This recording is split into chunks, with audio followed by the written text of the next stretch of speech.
Okay, so this is the final talk in the Fall Faith Commitment series, What's in the Way is the Way. And my talk title is Life is for you, not life is happening to you. So let me ask you this question. How are you having your life right now? So the reason why I'm asking this is because typically have you ever gone to the grocery store and they ask you, how's your day going?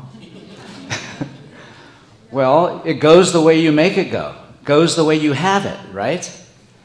And so it's important for us to acknowledge this, because when we don't know this, that we have our life as it is unto us, we tend to believe that, therefore, that when our life looks and feels against us, we think something's wrong with what's going on in our life, as opposed to thinking, well, wait a minute, I'm having this against me.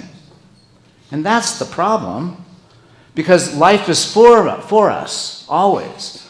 But if for some reason I am believing that my life is against me, then I'm forgetting that I have my life unto me as it is. That's what I do to me. Nobody else has the power to do that. I have the power to have my life as it is unto me. And the question, therefore, is, if that's true, if that's the truth, then how is it possible I am having my life from time to time as if it's not for me? And wouldn't it be important for us to explore that, unpack that? Because otherwise we are living dependent upon our life looking and feeling the way that we need it to happen for us in order for us to feel okay, or for us to feel of value. Our life has to be a certain way.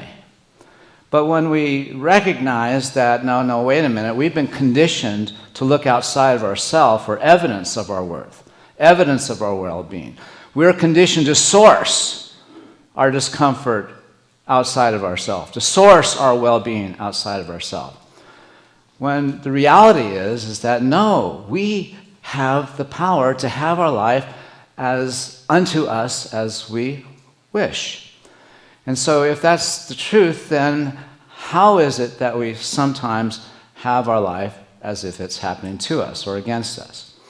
I mentioned last time I spoke, that there are three sources. For me, I've discovered three sources of discomfort.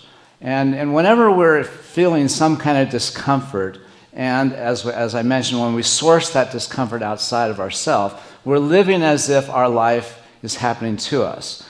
We're living as if we're a victim of our life experience, or at least that the life experience that we're having has the power to diminish me. And that's living as an effect, as opposed to seeing ourselves as cause or source, or what I'm going to describe later as life happens by me, not to me. And so if one way in which we experience discomfort is when we are being who we are not, let's say. Anybody ever be who you were not? So let me unpack this. So we're talking about our life happening to us, or life is against me, and we're trying to explain how that is possible, how that phenomenon is possible, when the deeper reality is that it's always for us. So let me ask you this question. Have you ever needed to be right before? Just raise your hand. Okay. And so what's going on? What's up with that, really? Think about it for a moment. When you are needing to be right, what's your internal state? I mean, isn't it true that when you're needing to be right, it's likely connected to your own sense of inadequacy? And that the circumstance is a threat, and so you compensate by showing up, needing to be right, or having to have things be a certain way. Ever done that one? It's called controlling. So whenever we're having to have things be a certain way or needing to be right, there's a part of us that has been activated. Our sense of inadequacy, our unworthiness, a sense that we're not enough. And so our behavior is really connected to a deeper belief that we have about ourselves, And we're living as if that's the truth of us with what is happening in our life. And that's how it's possible that our life looks and feels against us, because our life has to expose when we are being who we are not. So whenever your life looks and feels against you, just ask yourself, who do I need to be in order for me to take it in as if it's not for me? And 100% of the time, you'll see that you have to be not enough. You have to be inadequate. You have to be unworthy. Really, can you see that? That whenever we are having someone or something against us, or when we believe that life is happening to us, it is connecting to a part of us that's not the truth of us. It's a belief that we have about ourselves, a belief that we took on.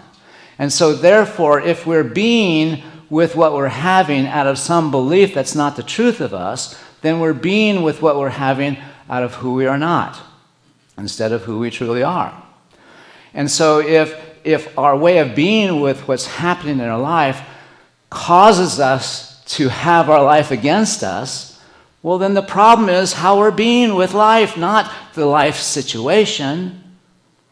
And once we are able to see that, no, wait a minute, when I'm being with my life out of my sense of inadequacy, I cause what I have to be insufficient, or I cause me to be not enough. And then when we're able to see that, no, wait a minute, my life is really happening by me. I am actually creating the life that looks and feels against me by virtue of my living in the disconnect, my living in an awareness that's separate and apart from the truth of who I am. And if I can come to the realization that, well, wait a minute, my life is really happening by me, albeit unconsciously for the most part, living in the disconnect for the most part, but nonetheless, it is happening because of how I am being with what's happening. Now I can begin to take the power back. Now I can begin to own what's happening in my life, because it's an effect of my creative process as opposed to something out there trying to limit me in some fashion. And so now we get to move into another dimension of expanding ourselves and recognizing, oh, wait a minute, the power is not there. The power is within how we are being with what's happening in our life. The second cause or source of our suffering is when we inadvertently confuse ourselves with what we're having. Have you ever suffered or felt uncomfortable when you didn't have what you wanted? Anybody? Or you had something that you didn't want? So can you now see that part of our suffering, part of our discomfort is linked to the having or not having of stuff? And what if we can't get what we want until we want what we have? Think about that for a moment. And the fact that we're either pushing away something or trying to gather something means that our well-being is mortgaged upon what's happening out there in our life, instead of us owning our capacity to decide how we're going to be with what's happening in the moment. And then recognize, no, I'm the creator of my own personal reality. And yes, when I create out of my habits of being and my unconscious programs, I'm going to get a life that looks pretty much like the craziness that's happening right now for most everybody in the world. But when I'm focused on understanding, no, I can create from a place within myself that's in the connected, felt state of oneness and interbeing and interdependency, a part of something bigger and greater, then I can surrender myself to that intelligence. But I have to begin to understand that wherever I have linked my sense of well-being with something that has to occur out there, I'm setting myself up for suffering. And so we just need to look at where in our life is our well-being connected to having something or getting rid of something. And then we will see that that dynamic causes us now to have our life, have our life for us or not, in the context of whether or not what we have is is serving our greater good in our own sense of self, in our own belief system. And then we have to arrive at a place where we begin to understand that even our own concept of what is good for us can reach a limit. And so when we begin to shift into this awareness, no, my life is happening by me, I'm the creator of my life, then the choice is that I need to begin to create differently if I want to have a different experience out there. The situations out there don't need to change, but I need to change how I'm being and therefore what I'm doing.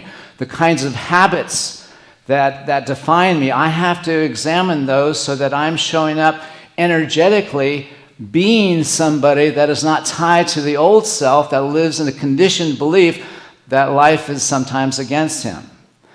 And so as I begin to develop this awareness of my own influence with respect to how my life looks and feels, then I have to be more conscious. I have to pay more attention to how my thoughts and what I'm thinking and how I'm feeling is happening. And the moment that I find myself feeling uncomfortable, I have to tie that discomfort to a belief that is running me instead of a situation out there that's happening. I have to begin to tie my discomfort to the impulse that is seeking to have me reconcile. How is it possible that I'm having a limited experience when it is the Father's good pleasure to give us the kingdom? We already possess this capacity to enter into the fullness of life, but we're limited by our own self-imposed beliefs. So as we move into the awareness, okay, if our transformational process is indeed a journey that systematically deconditions us to be sensitized to how our life looks and feels, and systematically awakens and activates aspects of ourself that are latent, that are here to show up, to give us the ability to be with whatever is happening without feeling diminished by it, so we can be unto it the one, to be unto it the Christ, to be unto it the way through which something happens through us that brings forth a greater good. And in order to get to that dimension of our capacity to be unto our life, making a difference, and therefore, helping the world out, we have to shift into this next stage of development. So if we can see that life happening to me and life happening by me is still a dimension of our own egoic self that is trying to manage what's happening out there, is there a way to abandon paying attention to that as being the sole source of what we need to take in order for us to find peace, but rather turn inward to a dimension of ourself that looks out at life and just sees pure potential as opposed to pure circumstance?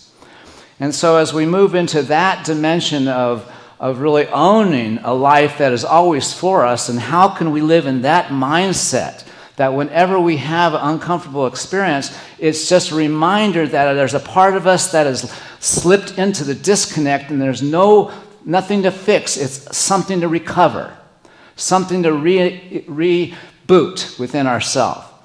So the last discomfort that I'm wanting to speak to is the idea that we suffer when we resist life's flow.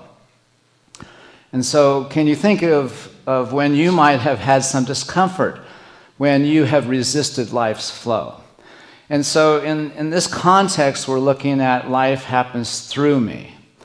And so in no uncertain terms, a part of our spiritual purpose in this world is to be a conduit, an avenue, a channel through which Spirit uses us to make a difference in the world. And perhaps you've experienced that phenomenon, being used by life as an instrument to bring something forth. There's a lot of examples for me in my work, and the peace statements, unity peace statements. Unity stands for peace in the presence of conflict, for love in the presence of hatred, for forgiveness in the presence of injury. That statement that we repeat every Sunday, that hundreds of New Thought churches repeat, I wrote that, but it wasn't me, it came through me. And any of you who are artists or dancers or musicians, or you understand what it means to be creative. You understand what it means to open to the flow. If you do energy work, Reiki or healing, you understand what it means to be the way of God energetically instead of in the way of God. See? And so when we understand that the flow is there to help us step out of our worry, step out of our fretting, step out of our frustration. Our mind wants to solve all the problems that it comes up with. That's what keeps our mind and our ego with something to do. But when we recognize that our mind and our ego is ill-equipped to take on some aspects of our journey that requires a total surrendering to, so that we can be an inlet and an outlet of spirit, then we have to get ourselves out of the way. And so part of that process of getting ourselves out of the way is to remind ourselves that my life is for me.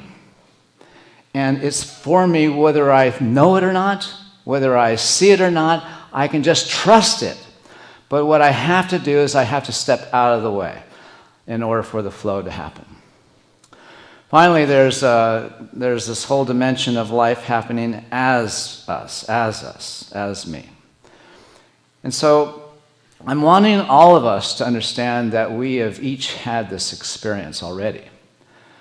That's the story I'm making up about you, that you've all had an experience of life happening as you, where you have been the one unto your life. You have been no different than if Jesus Christ was in your place. You have done the very same thing. And so, for instance, how many of you have had the experience of loving someone unconditionally? Raise your hand. You know, probably somebody under the age of 2.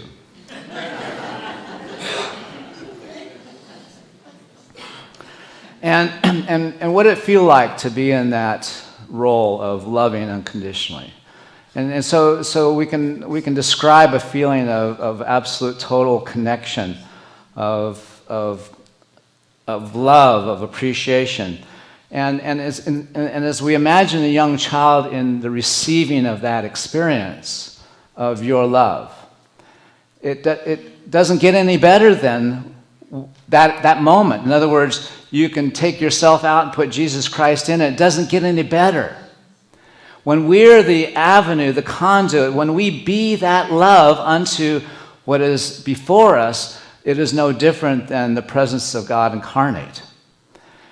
And when we recognize that that's something that we bring to this individual's life, is that dimension of spirit that is the very presence, that we get to do that from time to time, then it's important for us to look for those opportunities, because that very experience of being in that moment, the very essence of God incarnate, is something that we don't want to miss when we have the opportunity. Now, let's just set aside that little child for a moment, and now let's bring somebody else for the same purpose of loving unconditionally, okay? And I got one, here it is. This is a past wife experience, but it's different now. The same unconditional love is not happening. As a matter of fact, I have no desire to send this energy to this person. And why? Not only was she an attorney, and then we were only married for a few months, and I have all these stories and all this evidence. You see, the point is that we use our stories as evidence or as reasons why we can't be the one, or why we're not going to be this avenue of unconditional love unto whomever is in our awareness. And if we fail to step into that dimension of what we're all called to embody, to be the one unto our life, if that is something that we miss, then we miss the experience of what happens when we live in that awareness that we are Christ unto our own world. I mean, what better person than me, who's been hurt by this person, to be the one to give unconditional love. There is no better person than the very person that I am as the offended party. There is no better person than me to be the one to release her. And what if every one of us in this room has one person like that, where we have yet to release, we have yet to open our heart, where we have yet to be unto this person the one. And what if when we continue to know that that's what is pulling at our hearts, and what if when we don't follow that, that's what causes us to get sick? That's what causes us to be in lack. That's what causes us to struggle. And so as we awaken to who we are and who we've come here to be, and acknowledge that we live in a world that believes that there are forces out there that we have to guard and protect ourselves against. And while that is true in the level of situation and circumstance, in the level of principle and truth and spirit, we are called to inhabit a different dimensional awareness that to unfold not only the world but our own spiritual journey. And as we move towards exercising that part of ourself that is living in the programmed, conditioned world, and begin to rebuild a relationship consciously with the dimension of ourself that we can call spirit or presence or our higher self, all of a sudden we have resources that the world knows not of. And so I'll leave you with considering these questions and taking these thoughts and ideas a little deeper. So consider how you are predominantly having your life and the situations that tend to trigger the need to control or to be right. So once again, all of us have our life however we have it. There's nobody that makes us have our life a certain way. And so as you consider how you predominantly have your life in the situations that trigger or either need for control, bless you, or need to be right. As you look at those situations, you're going to come face to face with how you're not having your life for you. And in that awareness, you need to ask yourself the question, well, who do I need to be with this situation in order not to have it for me? And you'll get in touch, well, I'm being my inadequacy here, or I'm being my sense of not enough. Okay, well, we can work with those aspects of ourselves, not in the Sunday talk, but in the Q process and other ways. But the point is that we can see very clearly that our situations out there are really a mirror of our own interiors. In the areas of your life where circumstances appear to be against you, in what ways can you own how you are being with whatever is happening? So that's always a good question to bring forth, especially when you're trying to push something away. How can I own this? What part of me really needs to be in this experience that requires of me a willingness to kind of welcome this moment?